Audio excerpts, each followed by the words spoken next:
നമസ്കാരം. നമ്മൾ ചിലപ്പോൾ പറയില്ലേ, ഈ മനുഷ്യൻ ഇങ്ങനൊരു സ്വഭാവമുള്ള ആളായിരുന്നു, അയാളിൽ ഇത്രയും മോശപ്പെട്ടൊരു സ്വഭാവം ഒളിഞ്ഞു കിടന്നിരുന്നു, അത് എന്താ ഈ മനുഷ്യൻ ഇങ്ങനെ ആയിപ്പോയി എന്നൊക്കെ.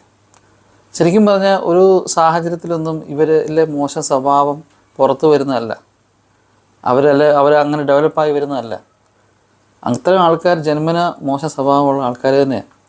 അത് അവരുടെ മോശം സ്വഭാവം നമ്മൾ തിരിച്ചറിയാൻ താമസിച്ചു പോയി എന്നാണ് വലിയ തെറ്റ്.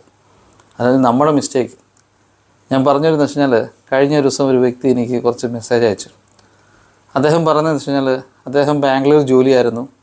ജോലി സംബന്ധമായിട്ട് അയാൾക്ക് അമേരിക്കയിലേക്ക് പോകാനൊരു അവസരം ലഭിച്ചു. അങ്ങനെ അയാൾ അമേരിക്കയിലേക്ക് പോയി. അയാളും ഭാര്യയും ഒരു കുഞ്ഞുണ്ട്. അവർ അമേരിക്കയിലേക്ക് പോയി. ശരിക്കും ഞാൻ കോൺട്രാക്റ്റ് 4-5 വർഷത്തേക്കുള്ള കോൺട്രാക്റ്റേ ഉള്ളൂ. അപ്പോൾ അയാൾ അമേരിക്കയിലേക്ക് പോയപ്പോൾ നമുക്കറിയില്ല, നാട്ടിലുള്ള ആൾക്കാരൊക്കെ അമേരിക്കയിൽ പോയി കഴിയുമ്പോൾ പിന്നെ തിരിച്ചു വരത്തില്ല. ആ ഒരു ചിന്താഗതി നാട്ടിൽ